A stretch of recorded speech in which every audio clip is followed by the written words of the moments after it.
quando você pensa nisso, ela é uma política pública, né? Faz parte das políticas urbanas que tem como objetivo melhorar a qualidade de vida na cidade. Isso significa que mobilidade tem um compromisso específico e bem claro com a sustentabilidade. Sustentabilidade urbana, ou sustentabilidade de maneira geral, é você garantir o atendimento das demandas atuais sem comprometer insumos e capacidade produtiva para atender as demandas no futuro, né? Qual é o impacto disso quando você pensa a mobilidade dentro desse conceito de atributo, dentro dessas dimensões?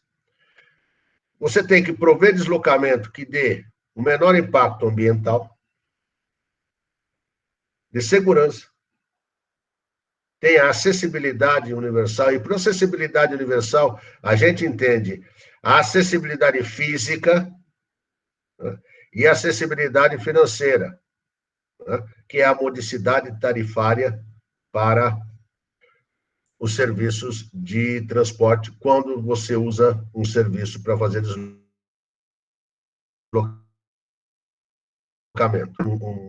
Uma terminologia que diz que a modicidade tarifária é a expressão econômica da sustentabilidade. Eu acho muito interessante isso, você pensar na sustentabilidade não só nos aspectos físicos, mas também nos aspectos financeiros. E, por último, a sustentabilidade na mobilidade demanda equidade no uso do espaço público, para que você não tenha investimentos desnecessários. O que significa tudo isso? A gente gasta algumas páginas discutindo isso no livro para chegar à seguinte conclusão: você tem de planejar a cidade de modo a aproximar origens e destinos, de forma a incentivar a mobilidade ativa, que alguns autores ainda chamam de modos não motorizados. Isso vai te fazer com que você tenha os melhores indicadores em termos de espaço, em termos de tempo e em termos de estado. E chegamos à grande conclusão, uma das grandes conclusões dessa questão conceitual, até para mostrar para os agentes públicos, que, pensando assim, a centralidade da mobilidade é a organização territorial. Organize a sua cidade de modo a deixar origem e destino perto, que aí você já está um grande passo em termos de eficiência urbana. Nesse contexto que a gente fala, multidisciplinar, e que tem a centralidade na organização territorial, transportes têm um papel importante quando a gente pensa nas ligações mais densas e mais distantes. E aí existe uma conclusão que a gente chegou, é que quando nós falamos de mobilidade sustentável, a gente fala de um certo namoro, de uma certa proximidade com modos sob trilhos, né? Modos sob trilhos são muito mais próximos de um ambiente de mobilidade sustentável do que modos sob pneus. Isso não significa que você vá abandonar soluções sobre pneus. Significa apenas que, se você centralizar realmente o seu planejamento dentro dessa ótica, você vai dar preferência para as ligações mais densas, para as ligações mais distantes, para modos sob trilhos. Conceito feito, uma das grandes discussões que nós tivemos é como transformar isso em algo mensurável. Olha a métrica da mobilidade, né? A gente sabe que todo mundo vem usando métricas de transporte que não são métricas de mobilidade. Como medir a mobilidade? Então, a gente voltou para o conceito e seus atributos, né? Prover deslocamentos que atendam aos atributos de tempo, de espaço e de estado. Quando você não atribui, você não consegue chegar nesses atributos, o que você tem são externalidades. Você tem poluição, você tem congestionamento, você tem acidente. Tá? Então, a proposta que a gente fez no livro é de medir a mobilidade através das externalidades. Nós já temos vários critérios de mensuração de poluição, de acidentes e de congestionamento. Então, a gente já tem uma escala na qual a gente pode dizer que um lugar tem melhores condições de mobilidade que o outro.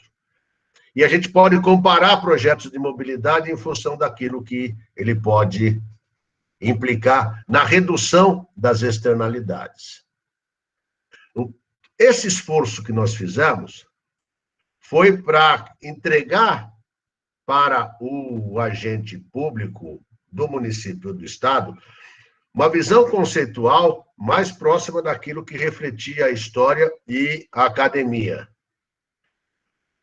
Aí nós deparamos com um problema maior ainda, né? A gente tinha um marco regulatório, que é a Lei de Mobilidade, tá? Que tem a sua gênese numa tentativa de regulamentação do serviço de transporte coletivo feito pelo deputado, então, nos anos 90. Então, isso começa nos anos 90 e acaba em 2013. Então, é uma novela que você tem para resolver, e isso, obviamente, não reflete a questão conceitual como nós entendemos. Então, um grande trabalho que foi feito, que faz parte dos 2 capítulos que a Marta vai falar a partir de agora, é como você vai propor um processo de planejamento, como é que você vai colocar as preocupações de planejamento e um roteiro, inclusive a gente faz um roteiro para cidades menores, como é que você vai fazer isso, sendo que o teu marco regulatório ele é conceitualmente defasado daquilo que a gente entende. Tá? Então, isso custou um tempo enorme. O mérito é todo da equipe da secretaria, tá? Em especial da Marta e do Aguiar,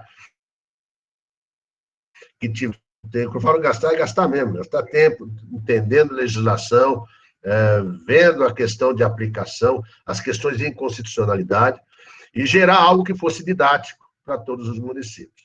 Então, a partir de agora, Marta começa a falar desses desafios do planejamento. Só queria mais uma vez agradecer e me colocar à disposição de vocês se tiver alguma crítica, alguma sugestão depois da apresentação dela. Obrigado.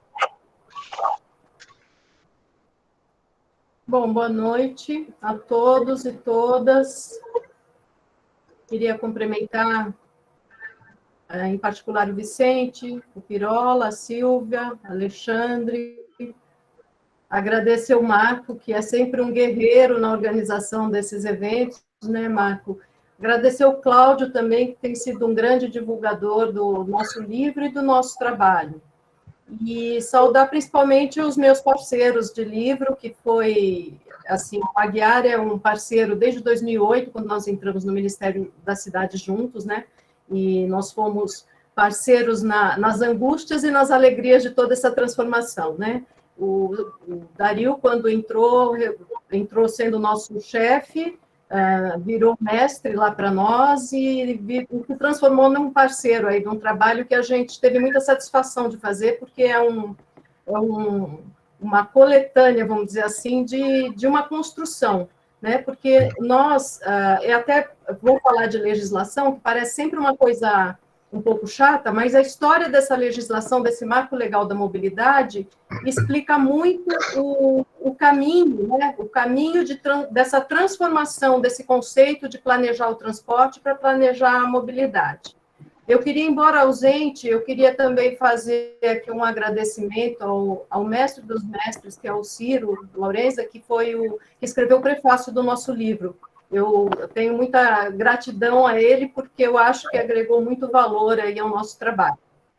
E então eu vou falar um pouquinho dessa parte de legislação, e assim, é muito importante a gente entender essa transição, porque a Política Nacional de Mobilidade Urbana, né, que é a Lei 12.587, ela foi instituída, e é o grande marco legal. Ela foi uma política construída de forma muito democrática, com participação de vários atores da sociedade, do legislativo, do executivo, da sociedade civil, e só que ela começou com uma legislação, com projetos de lei específicos para transporte, lá em 95.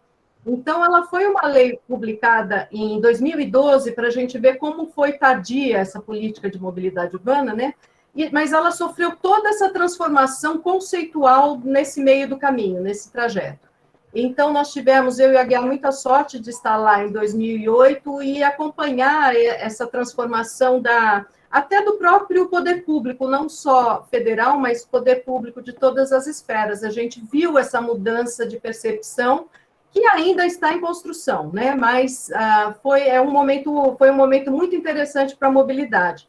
Porque até 2003, porque esse conceito de mobilidade urbana, ele surge quando há um reconhecimento do governo federal, e, na verdade, da União, né? Não é só do Executivo, de que mobilidade urbana é uma política urbana. Até então, ela vinha sendo tratada como uma parte, um apêndice da política urbana, né? E não uma política urbana autônoma. Isso acontece em 2003, quando, com a criação do Ministério das Cidades, a política urbana de mobilidade começa a ter espaço, na medida que tem uma secretaria de habitação no Ministério, uma secretaria de saneamento, uma secretaria de mobilidade urbana e uma secretaria de desenvolvimento urbano, que depois se transformou era programas urbanos, se transformou em desenvolvimento urbano. Mas por que eu estou dizendo isso? Porque se a gente observa a legislação para trás, não se falava em mobilidade urbana, e legislação específica até, como o Estatuto da Cidade, por exemplo. Em 88, a Constituição Federal, ela fala apenas que transporte urbano é uma atribuição das cidades, né? Então, é o transporte urbano, não é uma política urbana. Depois, em 2001, com o Estatuto da Cidade, também fala que o plano diretor, né, que é da política de desenvolvimento urbano, o plano diretor deve tratar a mobilidade urbana, ainda não se fala, deve tratar o transporte urbano. E qual que é a grande diferença, né? A grande diferença é que uma política de transporte, ela considera o cidadão na hora que ele está lá dentro do transporte. Na melhor das hipóteses, transporte público, que muitas vezes considera apenas o transporte individual. E quando você fala em mobilidade urbana, você pensa no cidadão de uma forma mais ampla, da vida dele na cidade, da circulação dele pela cidade, de todas as necessidades que a locomoção de uma pessoa é atendida, né? Que na hora que a pessoa tem essa possibilidade de se movimentar, atende todas as áreas da sua vida. Então, o desenvolvimento pessoal, a saúde, o lazer, o estudo, o trabalho, tudo isso depende da circulação dela pela cidade, né? Então, quando você pensa apenas no transporte, você fica focado na infraestrutura, no sistema, na circulação daquele transporte. Então, a mobilidade urbana, principalmente, traz esse conceito de pensar no cidadão, nas pessoas da cidade. E um aspecto do nosso livro, né, tinha uma carência muito grande para estudantes de arquitetura, estudantes de engenharia, nessa área, que tratasse, né, de mobilidade urbana. Então, nós pensamos muito nesse público. Nós pensamos muito nos gestores, né? Nós acompanhamos de perto a dificuldade dos gestores municipais no trato da mobilidade urbana, então também teve um enfoque, mas nós fizemos numa linguagem, é um livro técnico, mas com uma linguagem muito acessível, porque a gente compreende que a mobilidade urbana é um tema que deve ser tratado, compreendido e apreendido por todo mundo, né? Se o cidadão também não tiver consciência de uma mudança de comportamento, a gente construída. Então, quando eu falo da legislação, é interessante também dizer que em 2015 foi alterada a Constituição Federal para colocar o transporte como um direito social. Antes, direitos sociais eram, por exemplo, saúde, trabalho, moradia, né, aquelas coisas muito básicas para as pessoas, né, no dia a dia da população. E o transporte, assim mencionado como transporte, ou seja, os deslocamentos das pessoas passaram a ser também um direito social, reconhecido pela Constituição. Isso mostra um reconhecimento da importância da circulação das pessoas, né, do fato das pessoas, da necessidade de circular, até para o desenvolvimento do país, né, não só para as questões pessoais, mas para toda a coletividade. Então, isso foi interessante porque a Política Nacional de Mobilidade Urbana veio em 2012 e depois, em 2015, teve esse reconhecimento.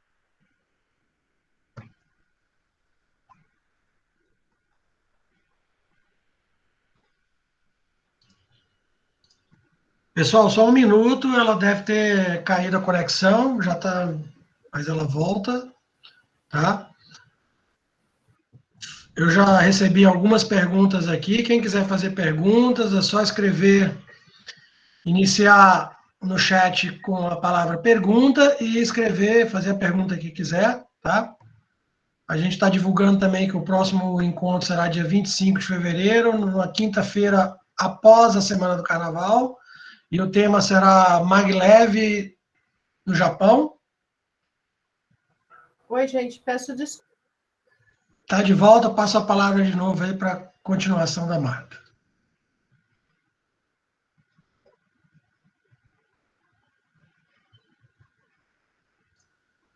Está no mudo, Marta. Libera o seu... Pronto, estava tentando tirar. Desculpa, gente, eu não sei se foi por conta da chuva hoje, mas a minha internet está dando esses sustos aí.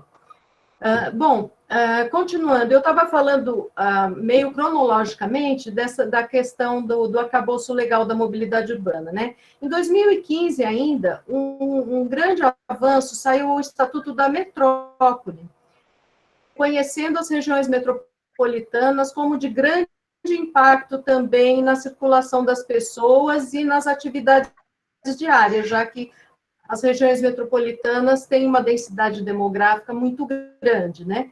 Então, em 2015 saiu o Estatuto da Metrópole. Eu estou falando tudo isso porque é tudo muito recente, na verdade, e essa transformação dessa visão, tanto por parte dos gestores, por parte dos planejadores, né, urbanos, por parte do poder público e da própria sociedade, ainda é uma política urbana em construção. Mas é importante que a gente perceba a diferença que hoje é uma política urbana autônoma. E há muito pouco tempo não era assim, tá? Por que eu também estou falando muito da lei? Porque, principalmente, a Política Nacional de Mobilidade Urbana, ela traz todas as diretrizes, essas mudanças conceituais fazem com que o planejamento seja muito diferente daquele planejamento que a gente fazia quando o Estatuto da Cidade obrigou as cidades a fazer o plano integrado de transporte, que era um plano especificamente de transporte para cidades acima de 500 mil habitantes. Com essa nova visão, a Política Nacional de Mobilidade Urbana, ela traz obrigatoriedade das cidades a partir de 20 mil habitantes e das cidades de regiões metropolitanas com qualquer tamanho, uma cidade que compõe uma região metropolitana e tem 8 mil habitantes, também é obrigada a fazer o plano. E já não é mais um plano de transporte. O plano de mobilidade urbana é um plano que pensa em toda a circulação da pessoa, não só no transporte, nem só no cidadão quando está no transporte. Então, isso é muito importante, porque todas as diretrizes de planejamento que se fala hoje para a mobilidade urbana são consequência da construção dessa Política Nacional de Mobilidade Urbana. Principalmente, o principal foco da Política Nacional de Mobilidade Urbana são as prioridades que ela estabelece logo no comecinho, que é a prioridade do não motorizado em relação ao motorizado, Por que eu estou falando, o Dario comentou, né, a coisa do transporte ativo e do motorizado. A lei fala em não motorizado, e tem muita rejeição a esse termo, porque quando você fala, até para negar a motorização, você usa essa palavra, então se usa muito mais o transporte ativo. Mas é muito importante que a gente faça uma distinção. O legislador colocou essa expressão do não motorizado, porque o não motorizado inclui o deslocamento a pé, o deslocamento por bicicleta e também o deslocamento por veículo de tração animal, que ainda é uma realidade em algumas regiões do país. Sendo que o transporte ativo não considera isso, né? Considera a circulação a pé e bicicleta. Então, o termo da lei é não motorizado, que é a prioridade do planejamento. É o pedestre, é o ciclista, são as pessoas que circulam na cidade, independente de estarem dentro de algum veículo. O outro conceito, outra prioridade estabelecida é o planejamento voltado para o transporte público em detrimento do privado. Então, aí entra um conceito muito interessante que a política traz para o planejamento, que é a questão da isonomia, da equidade no uso do espaço público, né? Que a gente sabe que um automóvel com uma pessoa, ele estaciona, ele circula, então, proporcionalmente, ele utiliza uma área muito maior da infraestrutura pública paga por todos nós do que alguém circulando de bicicleta, alguém circulando a pé e alguém no transporte público. Então, planejar a mobilidade urbana para essa transferência modal que a gente chama, né, que é o quê? É você deixar de usar o seu carro para você usar o transporte público, é você poder fazer a sua circulação a pé naquilo que é possível, é você incorporar no planejamento as circulações de bicicleta com segurança, com integração, né? E tudo isso você promove a equidade no uso da cidade. Então, é muito importante esse conceito, porque toda a base do planejamento tem que levar em consideração essas prioridades da lei, que é o transporte não motorizado ou ativo e o transporte público. Que essas são as prioridades, essa deve ser a base de todo o planejamento. Então, essa questão dos conceitos trazidos pela política vão pautar o planejamento. Por exemplo, um outro conceito muito importante é a integração. Então, quando fala em integração, a gente pensa sempre num transporte que chega até o outro, né? Vamos integrar o ônibus com o metrô, vamos integrar o trem com o ônibus, né? Enfim, o conceito de mobilidade urbana trata a integração de forma muito mais ampla. Você tem que integrar todo o deslocamento. Não basta você ter um ônibus acessível com um elevadorzinho, se um cadeirante sai da casa dele e não ter uma calçada para ele circular. Ele não consegue chegar lá. A gente não pode pensar no cidadão só no momento que ele está no transporte. Essa é a regra básica da mobilidade urbana. É pensar no cidadão em todos os seus deslocamentos da cidade, em todos os seus acessos. Então, quando eu falo integração aqui, também é um conceito diferente da integração que leva em conta puramente o transporte. Outro conceito de integração que tem, o Dario até falou um pouquinho, na Política Nacional de Mobilidade Urbana, é a integração entre as políticas. Né? Então, antes a gente pensava, vamos tratar saneamento, vamos tratar só saneamento, vamos tratar habitação, é só habitação. Mas tudo isso tem que se conversar, e tudo isso tem que estar integrado ao plano diretor. Então, muitas vezes, você constrói um plano de mobilidade para uma cidade, sem considerar os outros planejamentos, o plano de resíduos sólidos, o restante do planejamento, e você não tem o melhor efeito e a melhor política para aquela cidade. Que também deve considerar a sua cultura, as suas especificidades. Eu sempre dou um exemplo de algumas cidades, na verdade, que eu trabalhei em Santa Catarina, que eles eram completamente contra ciclovias, né? E eu sempre falo, eles eram contra a ciclovia por motivos diferentes dos nossos, né, das cidades grandes. Eles eram contra as ciclovias porque eles tinham o hábito de andar de bicicleta. Então, a bicicleta já era incorporada no sistema viário. Para eles era um absurdo você segregar a bicicleta no espaço.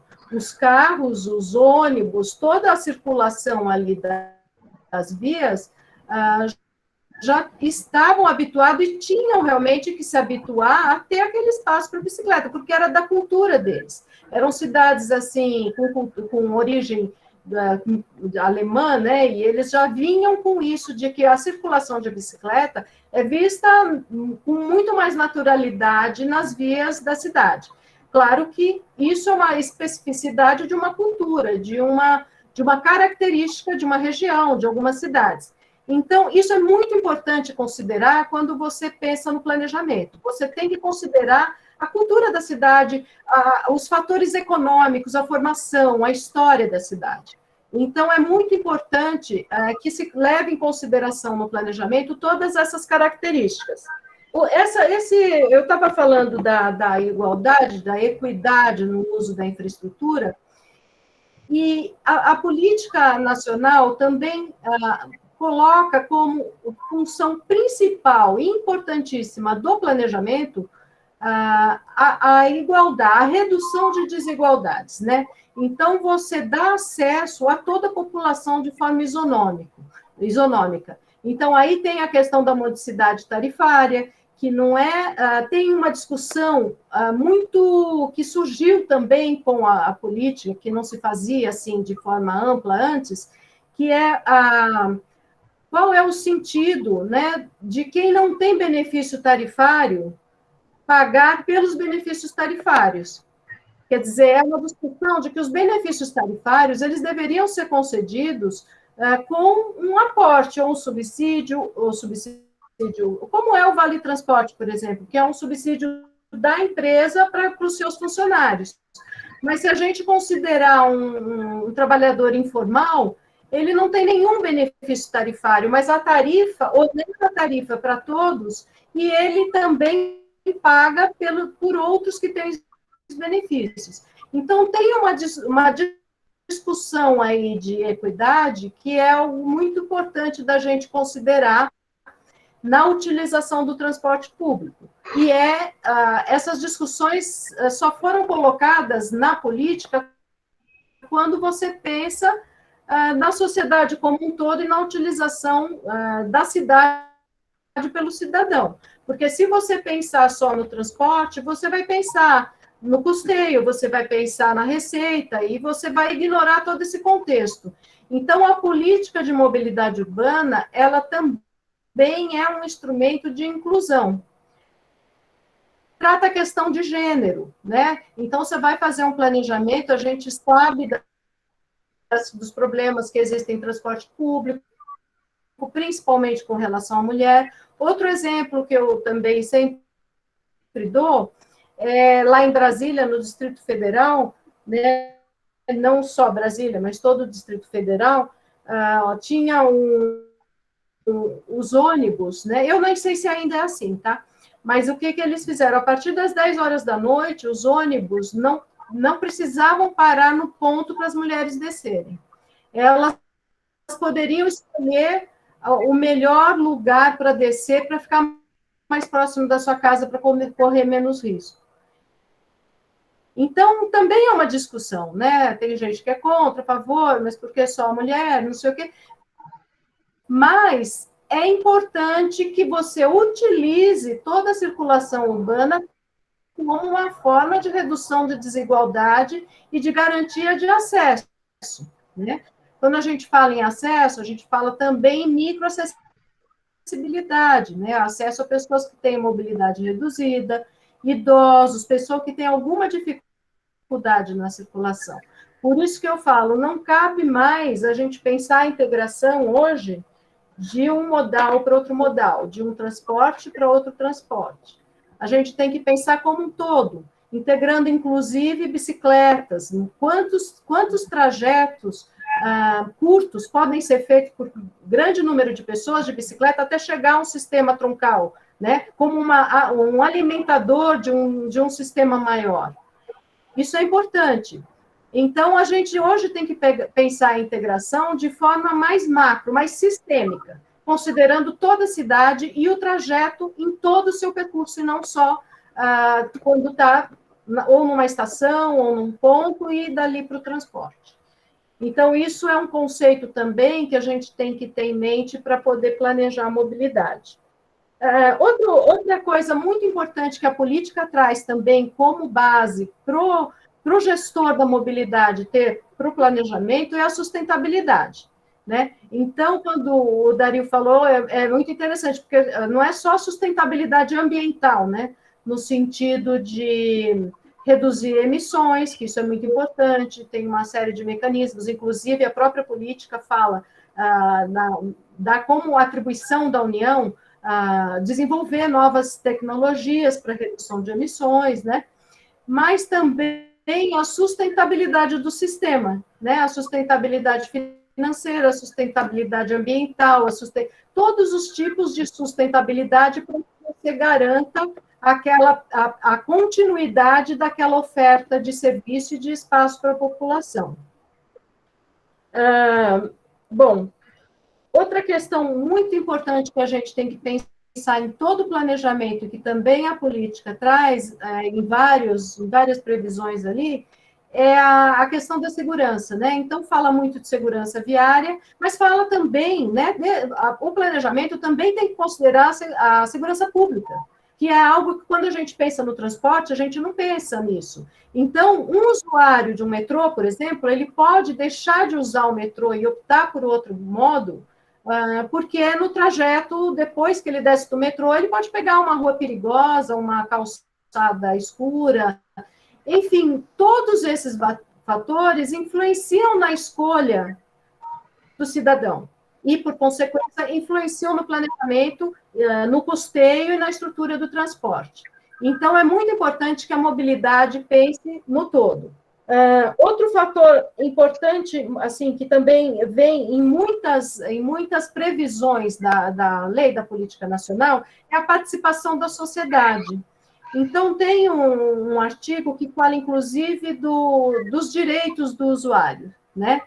Então, eu sempre gosto de falar da cidadania, a gente fala muito em direitos, mas como direitos e deveres. E a gente tem uma democracia muito recente, e muitas vezes tanto a sociedade não sabe participar de forma construtiva, quanto o poder público tem muita rejeição em aceitar esse diálogo, né, com a sociedade civil.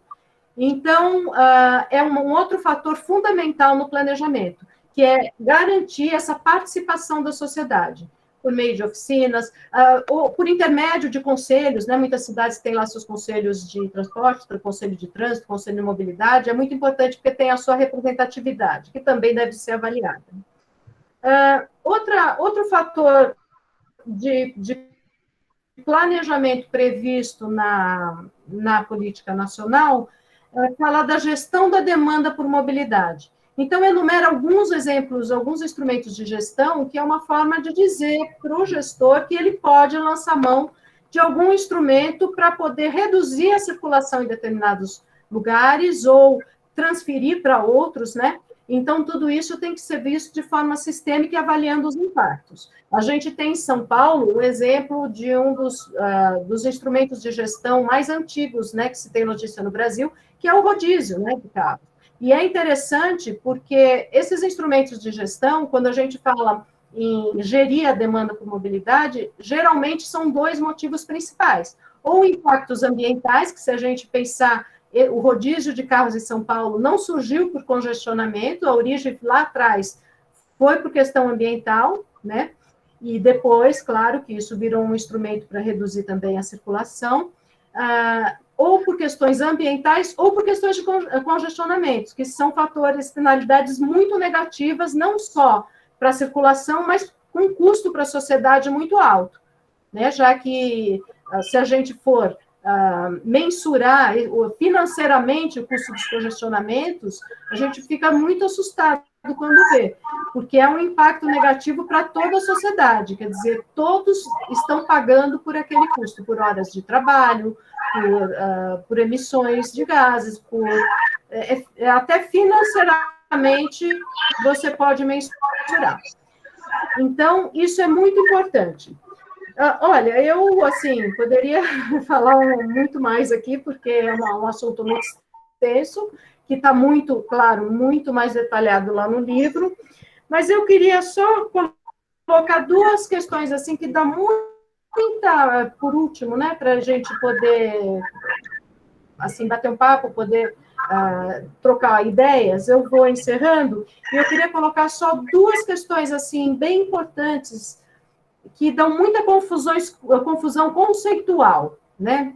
Primeiro, é a questão de cargas. Muita gente acha que a mobilidade urbana trata só de transporte de passageiros, e não é. O transporte urbano de carga também é assunto para ser tratado no planejamento da mobilidade urbana. E quando eu falo transporte urbano de carga, não é só aquele transporte da cidade. Então, tem que se, para se planejar, tem que analisar várias situações. Existem cidades onde o transporte via da estrada, por questões de infraestrutura da estrada, e atravessa a cidade continua viagem, não é nem emprego lá e nem produzido lá. Também é um impacto que tem que ser tratado no planejamento da mobilidade. Pode ser uma cidade que produz, né, que tenha determinado produto e que dali saia para distribuição em outras cidades. Também tem que ter um tratamento específico. Pode ser as entregas, né, de outros lugares ou entre a cidade, né, dentro da cidade mesmo. Enfim, tudo isso tem que ser muito bem planejado no planejamento da mobilidade urbana.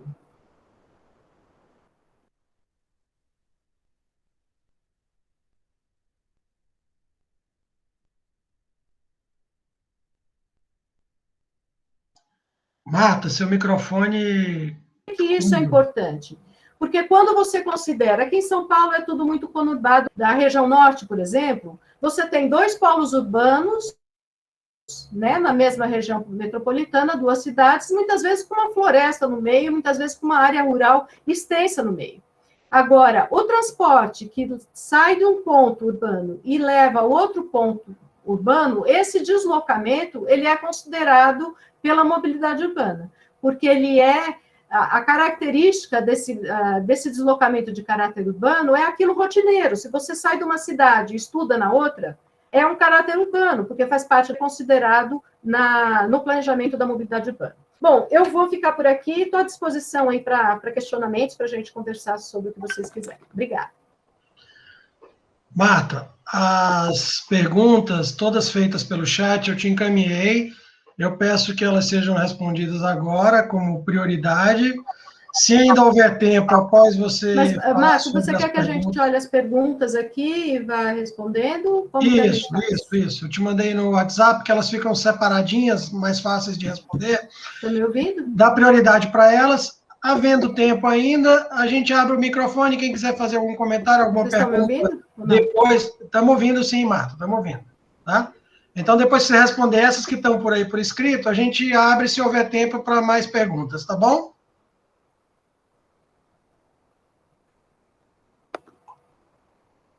Eu não sei se vocês estão me ouvindo, meu microfone aqui para mim está aberto. Ele deu uma falhadinha, mas nós estamos ouvindo sim, Marta.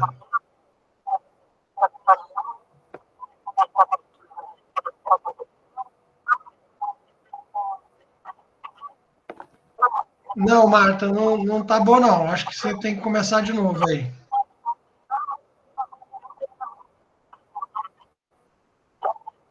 Tá picotando, Marta. Então tá bom.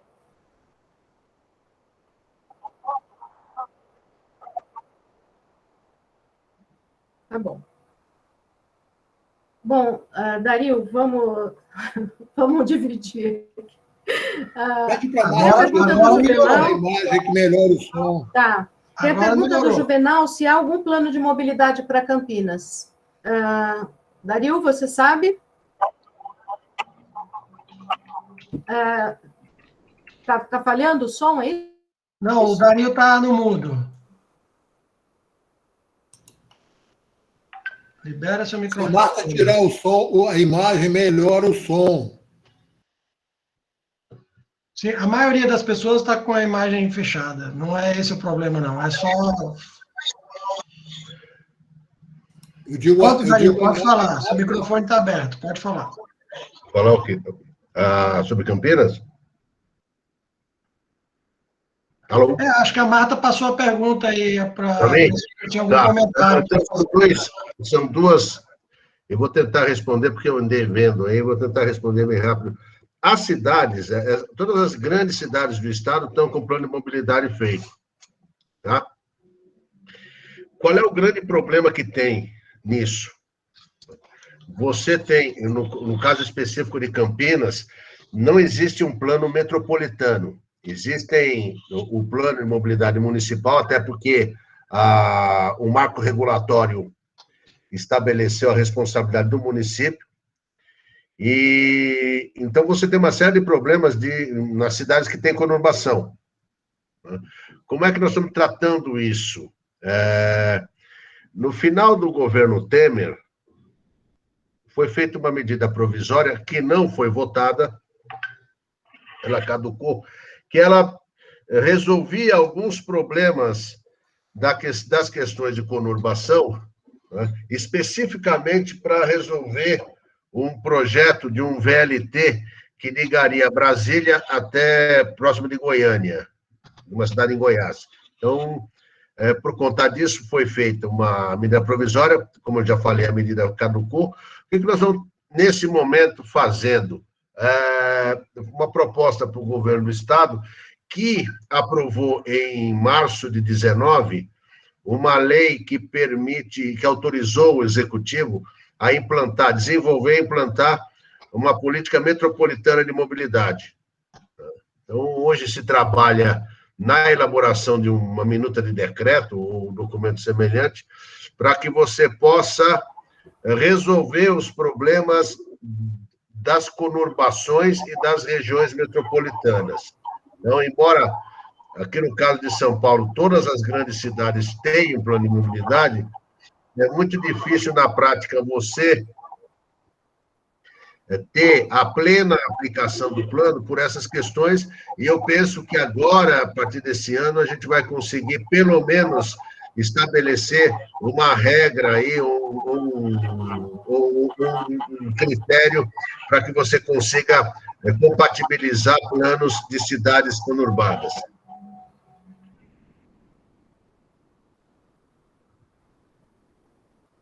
Marta? Oi. Vocês estão me ouvindo? Sim, agora sim. Pode seguir com as perguntas. Eu não sei o que o Dario respondeu, mas vamos lá. Eu perdi qual foi a pergunta que o Dario respondeu. Marta, o que eu falei foi a questão de Campinas, que tem um plano, mas eu falei do problema que nós temos discutido, inclusive é um assunto que tem discutido muito, que é o problema dos planos metropolitanos ou em cidades conurbadas. E tem que ter aquela regulamentação para colocar uma certa diretriz no relacionamento entre os planos. Tá certo. Vou responder a pergunta do Átila. A mobilidade urbana ideal seria promover maior integração intermodal? Átila, é um dos requisitos, sim, da mobilidade urbana, porque na hora que você faz essa integração não só modal, mas a integração sistêmica, né, você integrando estações, calçadas, com sinalização, com travessias, com ciclovias, com estacionamentos, né, muitas vezes para bicicletas, estacionamentos para carros em alguns pontos estratégicos mais distantes do centro, para que o cidadão possa se incorporar, né, a circulação ao sistema de transporte público, você promove a mobilidade. Então, é uma integração não só modal, mas uma integração mais sistêmica. Esse é o conceito de integração da mobilidade urbana, que não é só em função do transporte.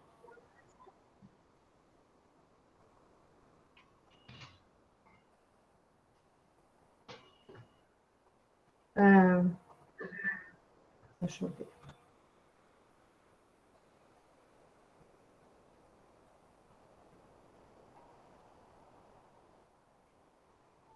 Vou passar uma aqui para o Dario. A seguinte.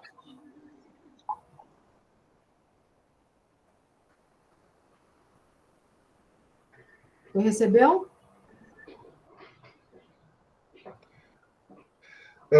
O conceito de não transporte está subjacente na definição apresentada como mobilidade sustentável. Eu não diria que ele é subjacente. Ele é central, porque, como a gente conversou, a sustentabilidade, a mobilidade sustentável, ela caminha no sentido de você aproximar origens e destinos e trabalhar com a mobilidade, com sistemas de mobilidade ativa, de micromobilidade, como queira. Então, o não transporte não é subjacente, ele é central na questão da mobilidade sustentável, mas ele não é secundário porque você tem, em qualquer cidade, ligações de maior distância e algumas ligações de alta densidade que você tem de suprir por algum modo que não os modos ativos. Tenho outra pergunta do Orlando. A mobilidade urbana e a mobilidade humana se sobrepõem ou se distanciam de acordo com os conceitos apresentados pela definição de mobilidade? Olha, essa é uma conversa que eu vivo tendo com o Ciro, né? Que o Ciro fala muito em mobilidade humana. E eu não vejo a mobilidade urbana distanciada da mobilidade. Eu vejo, é incompatível a gente pensar na mobilidade urbana sem pensar em mobilidade humana, porque todo o foco, como eu disse, todo o foco da mobilidade urbana é o cidadão, são as pessoas. Então, sobre o aspecto social, todos os aspectos da vida do cidadão. Então, para mim, elas não são duas modalidades, vamos dizer assim. Eu imagino que seja a mesma coisa, ou a mobilidade humana está sempre sendo considerada na mobilidade urbana. Eu vou passar uma para o Dario aqui para a gente se revezar.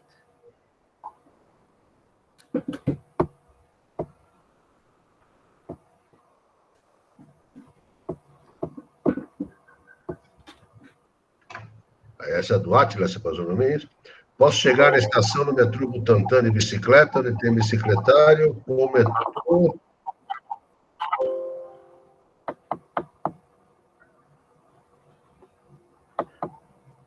Vamos lá. Átila, posso chegar na estação de metrô Butantã de bicicleta, onde tem bicicletário. O metrô, após chegar na Avenida Paulista, pode utilizar o ônibus para a Avenida Angélica. Isso seria um exemplo de integração intermodal? Sim. Perfeito. Resgatando a questão que a Marta colocou, do ponto de vista de planejamento, isso é parte do planejamento, porque você tem aquilo que a gente chama de last mile aí, que provavelmente você está fazendo a pé, tá? Depois da Avenida Angélica. Então, a gente teria que dar uma olhadinha. O planejamento intermodal perfeito, no caso, veria o seu destino final, quando você sai da Avenida Angélica, quais são as condições que você tem de calçada, passeio e travessia.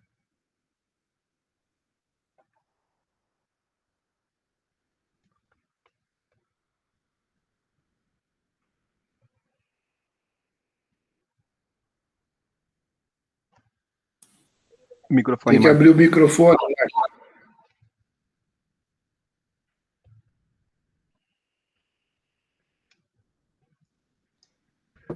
Marta? Hoje está tudo falando aqui. Estão me ouvindo? Eu estou recebendo uma pergunta se o cara quer pegar o trem do aeroporto. Eu estava comentando quando o microfone estava fechado, que muita gente está perguntando como adquirir o livro. Eu acho até que já foi colocado aí no chat, mas se não, se depois não tiver, a gente inclui, tá? Qual que é a pergunta do aeroporto? Deixa eu achar aqui.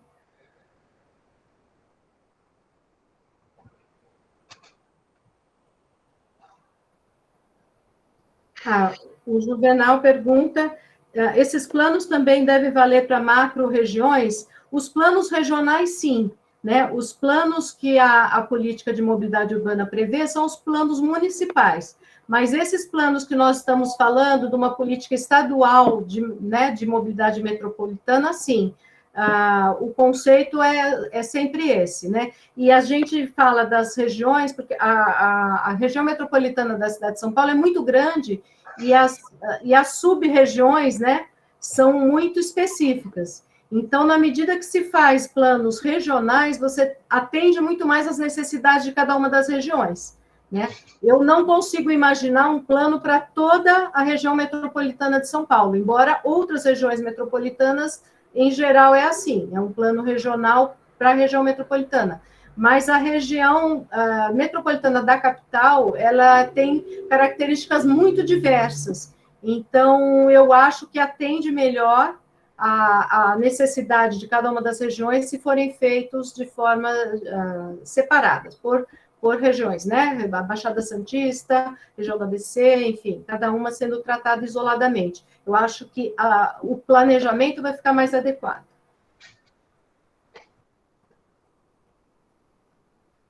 Deixa eu...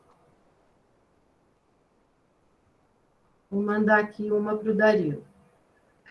A seguinte.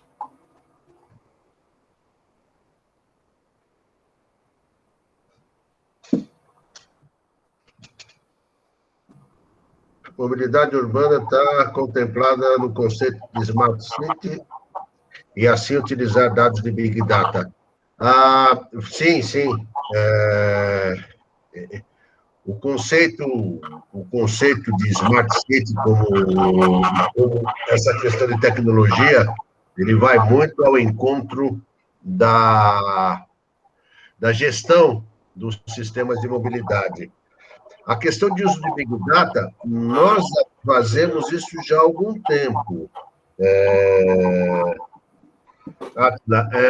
Se não me falha a memória, quando nós demos uma orientação para São Luís fazer o plano de mobilidade, eles contrataram um estudo de Big Data. Tá? Então, você já tem planos de mobilidade cuja matriz origem e destino foi obtida por Big Data. Mário, só para acrescentar, a gente fez o encontro 10 aqui no grupo, com muitos de vocês, que o tema era exatamente o uso de informações Big Data e mobile para decisões sobre transporte e mobilidade. Tá? O link está disponível aqui no chat. Beleza, obrigado. Bom, tem uma pergunta aqui. Sobre a Política Nacional de Mobilidade Urbana, gostaria de saber como a questão da prorrogação do prazo ocorrido no ano passado para a elaboração dos planos de mobilidade urbana pode impactar na efetividade dessa política. Bom, a política, na verdade, ela prevê os planos, né? O plano é um instrumento de concretização, de implementação dessa política. É uma briga, uma tristeza para nós, desde o começo, essas prorrogações consecutivas, né? Por outro lado, se entendia que os municípios precisavam de mais apoio federal, porque tinha uma dificuldade muito grande de capacidade técnica, capacidade financeira e muitas vezes até de compreensão política, né, para elaborar os planos. Agora, na efetividade da política, não há impacto. Os que fazem os planos têm a implementação de todo esse conceito, têm a qualificação melhor dos seus investimentos, porque na hora que aporta recurso para projetos, esses projetos estão dentro de um planejamento sistêmico. Né? O prejuízo é mais local, né? No caso dos municípios que não fizeram seus planos. Então, era uma tristeza para nós cada vez que eles, por meio de articulação política, né, havia essa mudança de prazo, porque isso prorroga, né, a efetivação da política naquele local, e aí com todas as consequências, mas não há prejuízo para a política. Essa política de mobilidade urbana é um conceito que não tem, né, não tem volta, dizer assim, porque é uma mudança de paradigma que já está sendo construída e o plano é a implementação dela, mas não prejudica a localidade do planejamento local. Tem uma outra perguntinha aqui, vou responder rapidamente, como fica o tratamento das conurbações, né? Então, os municípios conurbados, eles devem ter um tratamento similar às regiões metropolitanas. Então, os planos regionais desse estudo conjunto, né, que não impede de cada um ter o seu planejamento, e tratando a região metropolitana, você vai tratar cada pedacinho de cada cidade. Às vezes sim, mas às vezes não. Então, é importante ter o planejamento local, municipal e o tratamento regional. E no caso das conurbações, é algo similar às regiões metropolitanas. Deixa eu mandar uma pergunta aqui para o Dario. A seguinte.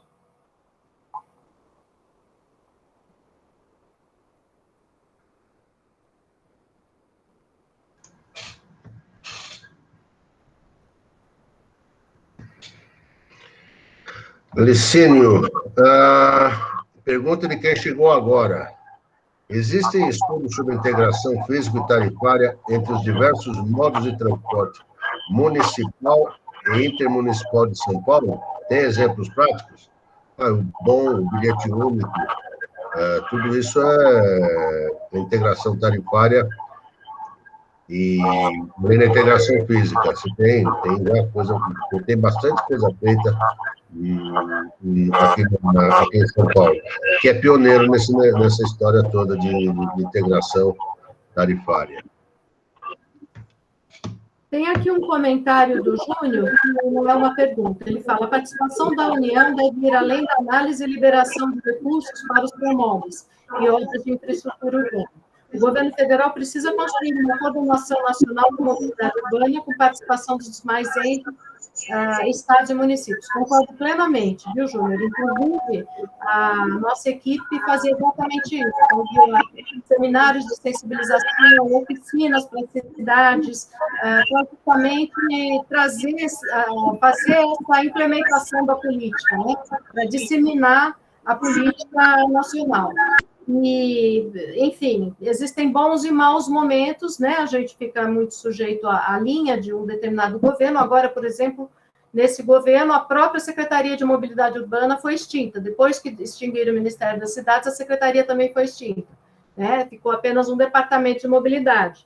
Então, eu concordo plenamente. Inclusive, uma outra novidade da política, da Lei 12.587, é trazer bem clara, coisa que nunca teve também, as atribuições de cada um dos entes. Então, lá consta a atribuição da União, a atribuição dos estados e a atribuição dos municípios. Antes, toda a legislação que tinha, né, como eu mencionei a Constituição Federal, transporte urbano é atribuição do município, ponto. Então, isso fazia com que não tivesse dispositivo para cobranças, né?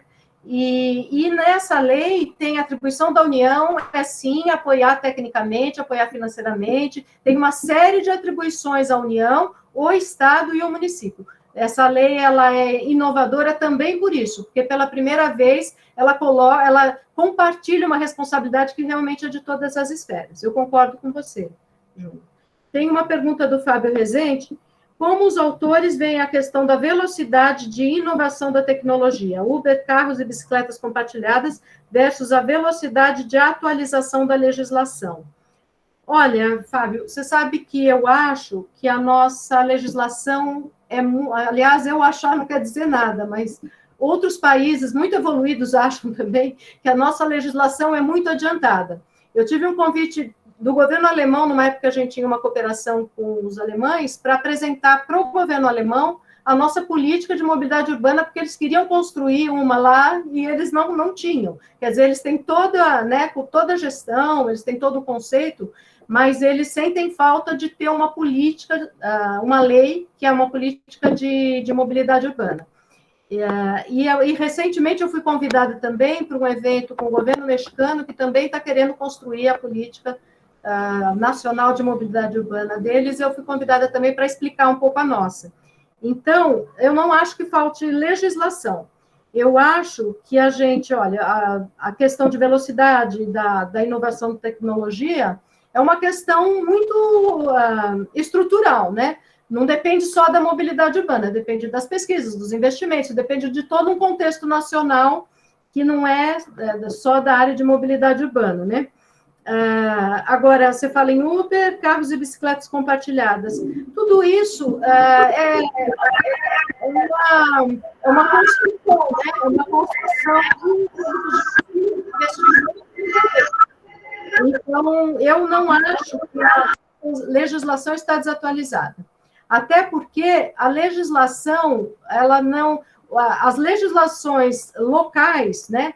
Decretos e leis municipais é que tem que regulamentar a utilização.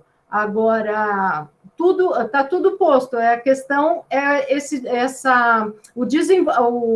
como que eu vou dizer? É uma questão mais comportamental e de interesse de todo um contexto que não só da mobilidade urbana. É assim que eu vejo. Deixa eu... A próxima. Pessoal, deixa eu completar só uma coisa. Olhando em perspectiva, a regulamentação nessa área de circulação, ela tende a evoluir nas questões operacionais. E ela certamente vai ficar mais leve, ou mesmo desaparecer, nas questões de regulação econômica, tipo barreiras de entrada, preço e assim por diante. Preocupação, você pega, por exemplo, o Buser, hoje já é algo que está exigindo uma renovação da regulamentação econômica dos serviços intermunicipais. Todos os processos de economia colaborativa, economia compartilhada, eles vão levar a um cenário em que a regulamentação vai ser muito mais operacional, ou seja, independente da alternativa que você pegue, você vai ter uma certa garantia em termos de segurança e de confiabilidade na continuidade do serviço. Maior ou menor confiança nisso é que vai te dar um preço maior ou menor, e aí você escolhe. Mas você vai ter um mínimo que vai te garantir as condições de circulação.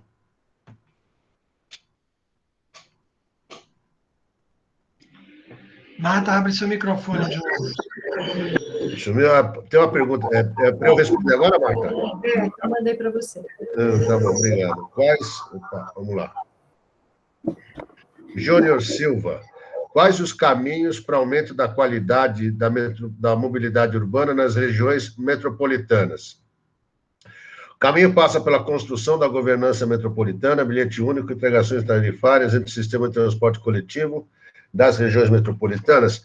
Bem, a primeira coisa que tem de fazer, tá, é aquilo que eu comentei há pouco, e a Marta também chegou a falar, é você colocar algum tipo de regramento para compatibilizar os planos das cidades conurbadas. Não vejo, assim, pelo menos no curto prazo, eu não vejo a possibilidade de você fazer um plano único para a região metropolitana, mas o ideal seria que você evoluísse, pelo menos em guidelines de política de uso do solo, seria interessante você evoluir. O que você está colocando do bilhete único, integração tarifária, já são estratégias que vão estar debaixo dessa política de mobilidade, tá? Mas, sem dúvida nenhuma, você vai passar por isso do ponto de vista prático para que você tenha a melhoria nas condições de circulação. Mas, repito para você, o primeiro de tudo é você ter um certo regramento, e nós estamos, nesse momento, trabalhando na construção dele, o dessa proposta de construção do regulamento dessa natureza, exatamente para que você comece a sentar com os diversos municípios em cima de uma referência que seja relativamente consistente. Qual é a lógica disso? Você tendo esse regulamento, você vai conseguir discutir as questões de gestão metropolitana. E aí a gente pode trazer para a mesa novamente a discussão da Autoridade Metropolitana de Circulação, que já foi e voltou várias vezes, mas, na minha visão, por falta de ter um respaldo, pelo menos um arcabouço jurídico mais consistente na questão metropolitana, ela acabou sendo relegada e o problema não se resolve.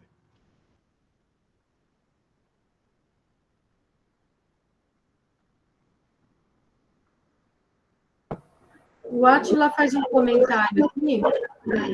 Em São Paulo, esse conceito da integração está bem aplicado em alguns trechos da cidade, como na Avenida Faria Lima. Eu trabalhei assim com cidades no país todo, né? Eu assim sempre atuei em todos os estados, lá pelo Ministério das Cidades, que eu fiquei 11 anos lá, né? E eu acho, até pela necessidade, pela densidade demográfica e tal, que São Paulo tem realmente uma conectividade, uma integração muito interessante. Eu acho, que, claro, né, pela nossa população, pelas nossas dificuldades, muita coisa boa não aparece, né? Porque nada dá conta, eu acho. Mas eu acho, sim, que o planejamento da integração em São Paulo é muito bom. Tem uma pergunta aqui, Lauri. A realidade dos municípios com população menor ou igual a 20 mil habitantes, os quais estão obrigados a elaborar planos de mobilidade urbana, é bem delicada quando abordamos a questão de integração com planos diretores, de saneamento, etc. Pois muitas vezes esses municípios não têm o mínimo de estudo e planejamento. Muitas vezes sequer têm o plano diretor. Diante disso, pergunto sobre a elaboração dos planos para esses municípios, é factível e efetiva? Olha, a gente tem o último capítulo do nosso livro, é justamente um desenvolvimento de uma metodologia simplificada para esses municípios menores. Porque o que a gente acha? Eu já passei por várias gestões lá no Ministério, e já aconteceu algumas vezes de quererem mudar esse trecho da lei, né, para obrigar só municípios acima de 100 mil habitantes. Mas o conceito, a intenção do legislador aqui foi fazer com que o planejamento fosse tratado antes de que uma complexidade, né, tomasse conta da cidade de forma que ficasse insolúvel ou muito mais difícil, né? Então, uma cidade que ainda não tem sistema de transporte, que em geral essas cidades abaixo de 60 mil não têm, de transporte público, você cuidar de calçadas, você cuidar de travessias, você cuidar de sinalização, você cuidar de uma série de fatores que pode melhorar a circulação da população, você ajuda a cidade a crescer muito mais bem planejada, né? E com uma circulação mais adequada às necessidades. Então, eu acho, sim, que é factível e acho que é efetiva. Agora, planos diretores, ou a penalidade da não elaboração dos planos diretores era uma condenação, né, por improbidade administrativa. E eu pelo menos, olha, eu trabalhei com quase 900 municípios no Brasil. Eu não vi nenhum que não tivesse, deve haver. Mas eu não vi nenhum que não tivesse minimamente um plano diretor, porque o gestor respondia né, com uma ação judicial, uma ação de improbidade administrativa. Então, eu acho difícil não ter, tá? Até porque é relativamente simples para essas cidades muito pequenas. Então, a resposta, assim, da sua pergunta eu acho que é factível e acho que é efetivo, sim, um planejamento. Pessoal, ainda faltam 12 perguntas para serem comentadas. Tá? A gente fica o tempo que vocês quiserem, eu estou só situando aí o prazo, tá? E eu pedi que as perguntas por escrito fossem encerradas. Quem quisesse fazer mais perguntas, encaminhasse diretamente para o seu e-mail, tá, Marta? Tá. Mas ainda faltam 12 perguntas para responder. Tá, eu vou mandar uma para o Dario aqui.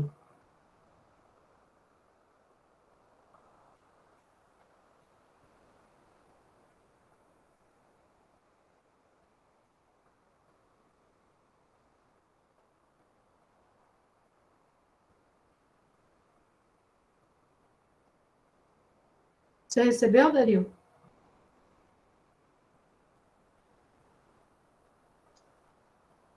Liga o microfone, Dario. A gente tem que ficar agora ligando e desligando aí, senão dá muita interferência. Deixa eu fechar o meu. Vamos lá. O tempo da mobilidade urbana com transporte público entre Zona Sul de São Paulo e São Bernardo do Campo é de aproximadamente 2 horas. Se é por falta de integração entre as cidades, isso não é um problema de mobilidade, isso é um problema de transporte, obviamente tem um reflexo, que é reflexo dessa questão de você ter origens e destinos muito separadas. Tá? Esse é um problema específico, diria assim, de uma falta de infraestrutura de transporte. E no caso particular de São Bernardo, se gastou um tempo considerável, anos, né? Pelo menos entre 2010, 2011 até agora, discutindo um monotrilho, aí se trocou um monotrilho por um sistema de BRT, mas independente do modo, você não tem ainda a solução. Isso é literalmente a falta de você ter uma solução integrada. Provavelmente, se você tivesse um plano de diretrizes gerais metropolitanas, isso daí seria mais fácil de resolver, né? Mas eu não seria tão categórico dizendo que é a falta de relação, porque você tem algumas cidades em que você tem também distância e tem uma solução bem razoável no que diz respeito a essa comunicação intermunicipal. Bom, tem outra pergunta aqui. Vocês consideram que São Paulo possa ser um bom exemplo de case de mobilidade urbana para o Brasil, já que, por exemplo, temos uma extensa e variada rede sobre trilhos e até investimentos em inovação? Olha, a minha experiência, assim, trabalhando no país, é que São Paulo é completamente atípico, né? Então, eu acho que é um bom exemplo, sim, né? Eu acho que tem, como você falou, a rede extensa, variada, eu acho que tem conexão, mas eu acho muito difícil aplicar, por isso que eu falo, o planejamento, ele tem que levar em consideração as especificidades, né? E a opção pelo modal também está muito, muito relacionado com a capacidade, com a demanda, né? Então, eu acho que é um bom exemplo, mas eu acho que não é o caso de se aplicar em outras cidades brasileiras. Eu acho que... o Dario quer complementar, pode falar, Dario. Não, eu acho que pegar esse gancho é muito importante, quando você fala em mobilidade, mobilidade não tem benchmark, tá? Não dá, vamos fazer igual isso, porque, como a gente falou, mobilidade depende muito de como você vai resolver o uso do solo, tá? Isso varia de lugar para lugar. A gestão dos sistemas de mobilidade, isso daí pode ser alguma coisa universal, você pode ter benchmark. Agora, a concepção da sua estrutura de mobilidade, isso você tem variável de lugar para lugar. É muito perigoso você pegar um exemplo de uma cidade e colocar na outra, porque isso depende muito da cultura, isso depende até de aspectos como topografia. Então, isso tem que ser tomado com muito cuidado em relação a você colocar benchmarks. Agora, mesmo em São Paulo, se você imaginar que a gente tem uma rede de 100 quilômetros de metrô, isso daí não é nada, né?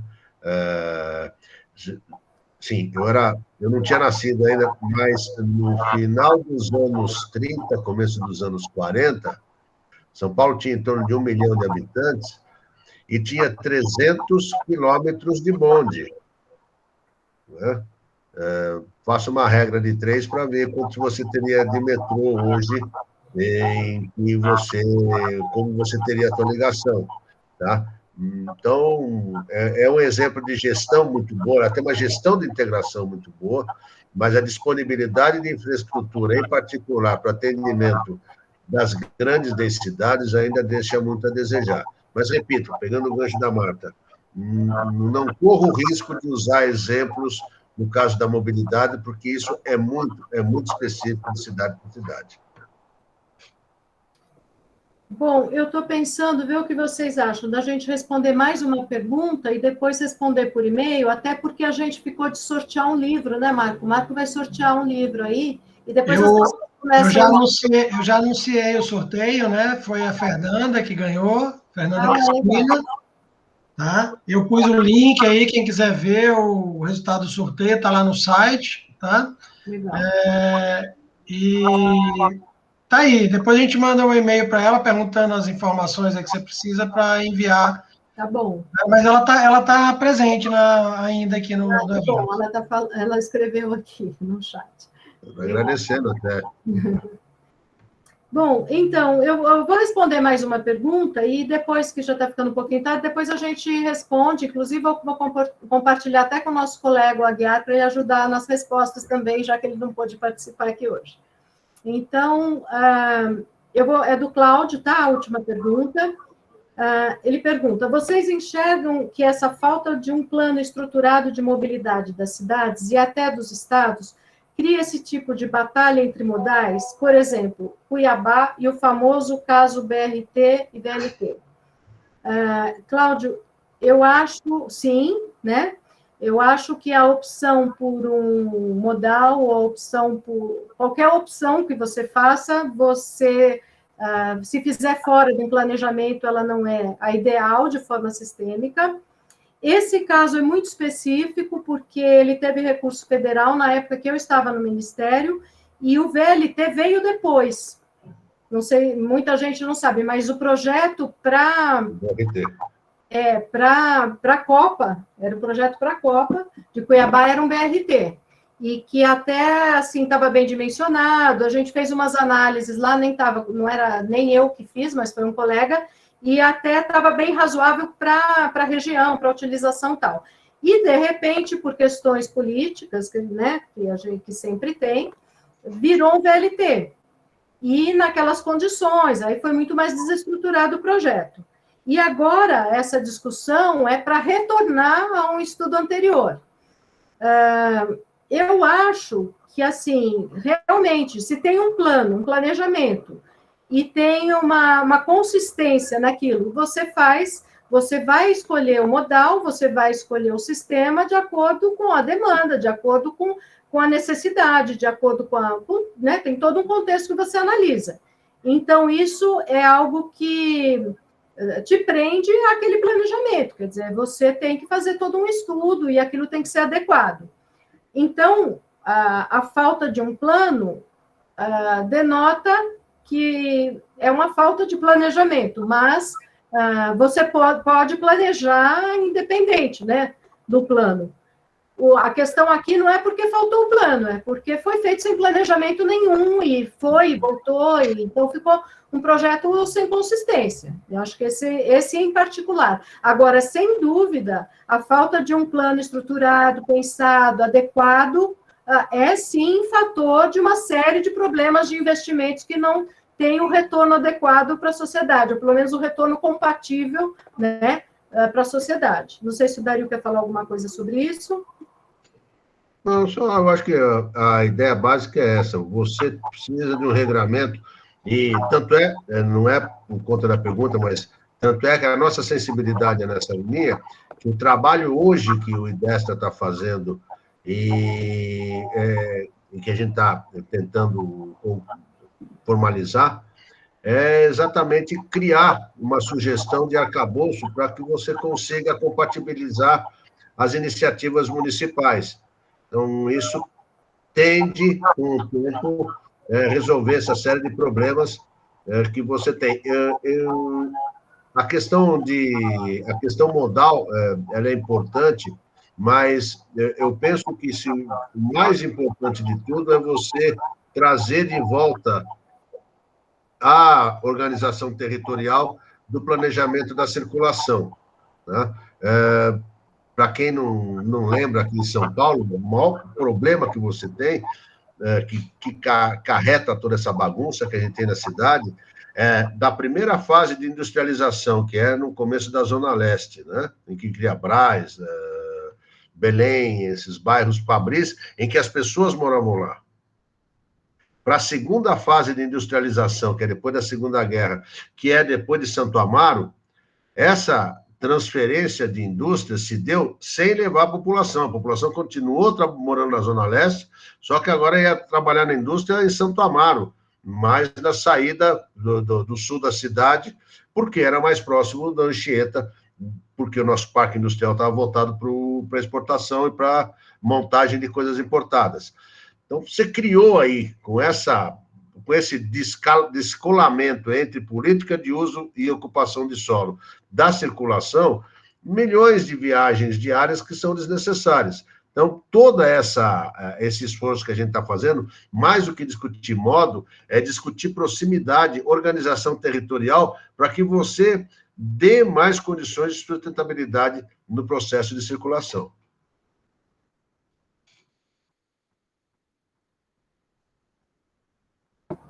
Me pediram para responder uma última pergunta. Eu vou responder aqui a do Sidney, depois o Dario complementa, porque essa pergunta é bem compatível com um trabalho que nós estamos começando agora. Primeiro, ele começa com bom dia, porque ele está no Japão, né, Sidney? Bom dia para você também. Gostaria de perguntar sobre as questões de financiamento. Hoje temos experiências internacionais que mostram que outras estruturas de financiamento, como no Japão, que concede exploração imobiliária em conjunto com as linhas de transporte público, ao mesmo tempo que a pandemia escancarou a necessidade de mudar a estrutura de financiamento no Brasil. Qual é a opinião de vocês sobre o tema? A gente tem discutido muito isso, Sidney, que a gente, inclusive, está fazendo um estudo desse impacto mesmo da pandemia na mobilidade urbana, né? Então, nós temos, a nossa próxima pesquisa aí que nós estamos começando. Então, realmente, a gente precisa começar a rever esse formato de financiamento, porque a gente sabe que a queda de demanda foi significativa e o sistema sozinho não se sustenta, né? Então, a gente precisa voltar a discutir a taxação do uso da infraestrutura, precisa se voltar a discutir outras formas de financiamento, a exploração imobiliária, todas essas parcerias privadas na instituição, né, dos sistemas. Eu acho que nós abandonamos um pouco os CEPACs, né, que era aquele modelo lá no Rio, do Porto Maravilha e outros exemplos que tem no país, mas eu acho que é uma discussão interessante, onde o privado compra créditos, né, para investir na infraestrutura pública. Então, eu acho que aí tem uma discussão muito grande, porque um dos impactos mais perversos mesmo da pandemia em relação à mobilidade urbana é a falta de sustentação econômica e financeira dos sistemas de transporte. Então, a gente ainda é a nossa próxima pesquisa aí que nós já combinamos. Dario, quer complementar? Bem, vamos lá. Eu penso que a questão de financiamento passa... não é que ela passa, ela vai ser decorrente desse resgate conceitual da mobilidade. Na medida em que você resgata essa questão de planejamento de uso do solo com circulação, você já necessariamente induz a uma valorização do uso do solo no entorno de estação, no entorno dos corredores dos grandes serviços de transporte. O que tem que ser feito agora é um processo de captura dessa valorização. Toda essa valorização tem sido utilizada fundamentalmente só pelo sistema imobiliário. Então, parte da valorização de todo o real estate que você tem no entorno das estações, das grandes estações, e ao longo das linhas, em particular no metrô, tem de ser revertido por um fundo de modicidade. né? Eu não vou chegar no ponto que você tem aí no Japão de permitir que a própria exploradora da linha de metrô seja também a exploradora do real estate na região onde você passa com a linha, porque eu acho que isso é muito complicado do ponto da visualização brasileira. Mas você capturar, quer seja através de CEPAC, em que você muda alguns parâmetros urbanísticos para que você possa capturar esse excedente, ou efetivamente, através de uma legislação que crie um fundo de modicidade, o caminho é você aplicar aquilo que vocês aí no Japão já aplicam há muito tempo, que hoje é conhecido como TOD, né? Seria o desenvolvimento orientado para a circulação, e aqui no Brasil, que a gente tem muito pouca experiência. Bom, gente, obrigada, então. A gente vai procurar responder todos os questionamentos aí por e-mail. Agradeço. Muito obrigado. Eu só tenho aqui um pedido para fazer um comentário aqui do Vicente, rapidinho, tá? Obrigado, Marco. Oi. Fala, o Vicente vai falar? Vou, 2 minutinhos só. Bom, primeiro eu queria parabenizar a Marta e o Dario pelas brilhantes apresentações, exposições. Eu acho que a gente ganhou muito em conceito político, técnico, científico com essas exposições, tá? E eu vou comprar esse livro porque eu acho que ele vai ser orientativo para todos nós. Dario, você esqueceu de falar nas suas participações públicas que você também é professor do Mackenzie, né? Sim, sim. Exatamente. Então, lembrar disso, né? Tá no currículo que eu postei aqui. Tá lá. Legal. Nós tivemos ações conjuntas lá no Mackenzie. Bom, além de parabenizar, eu queria fazer só um comentário, Marta, a questão do VLT de Cuiabá, sem criar nenhuma polêmica aqui.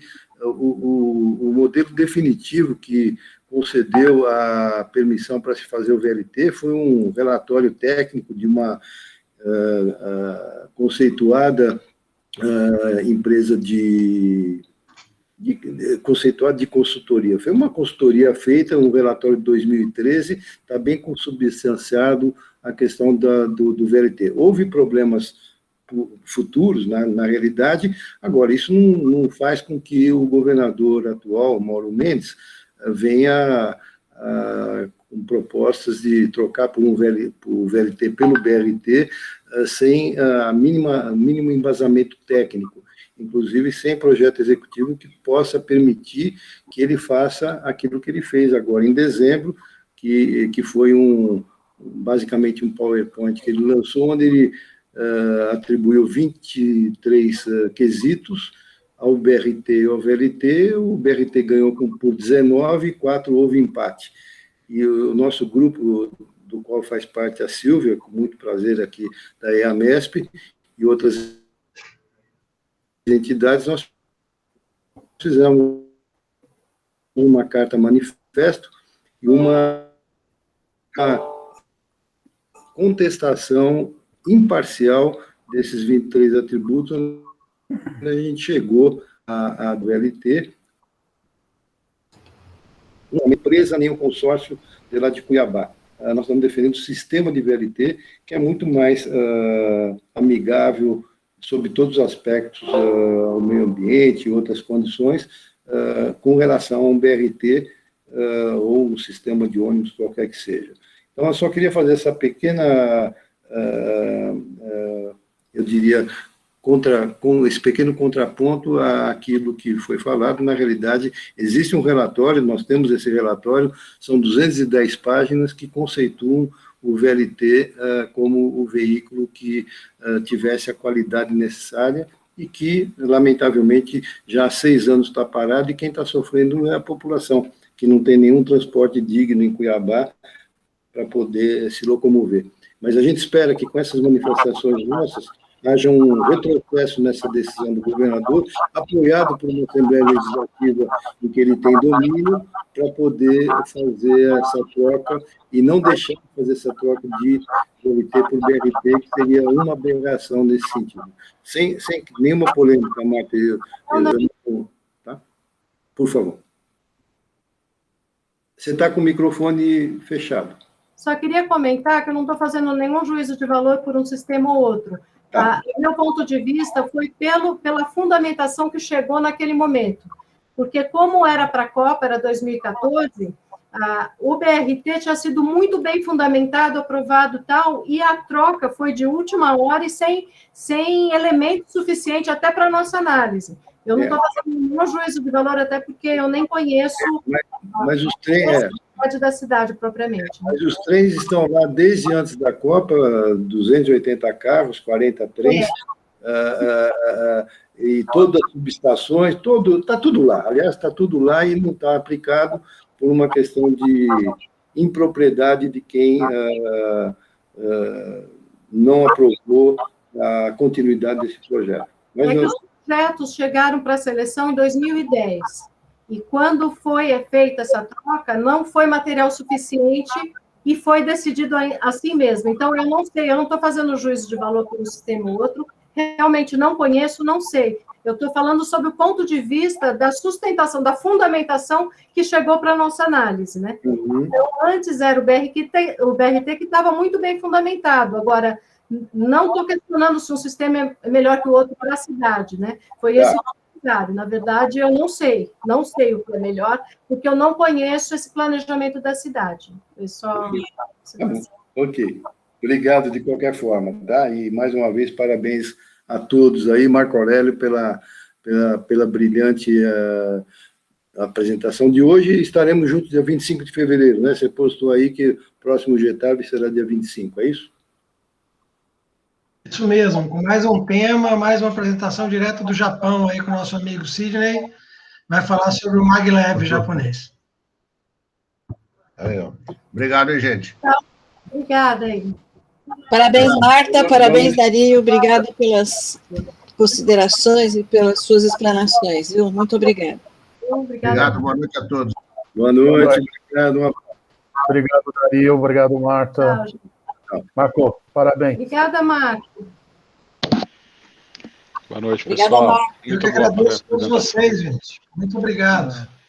Só combinamos que você ia... Até breve. Só combinamos que você ia sortear meu nome no livro, você não sorteou. Peraí, ele combinou com mais gente isso. Mais gente, viu, Mamed? Eu acho que o negócio... Então... Eu vou repetir o link aqui para vocês acessarem lá, para vocês verem. É auditável o negócio, tá? Você tinha que ter negociado uns 10 livros, viu, Marco? Sorteado 10, pô. Aí... Tá certo. Boa noite, Boa noite, pessoal. Boa noite. Boa noite. Foi um prazer Boa estar com todos. Prazer. Tchau, tchau.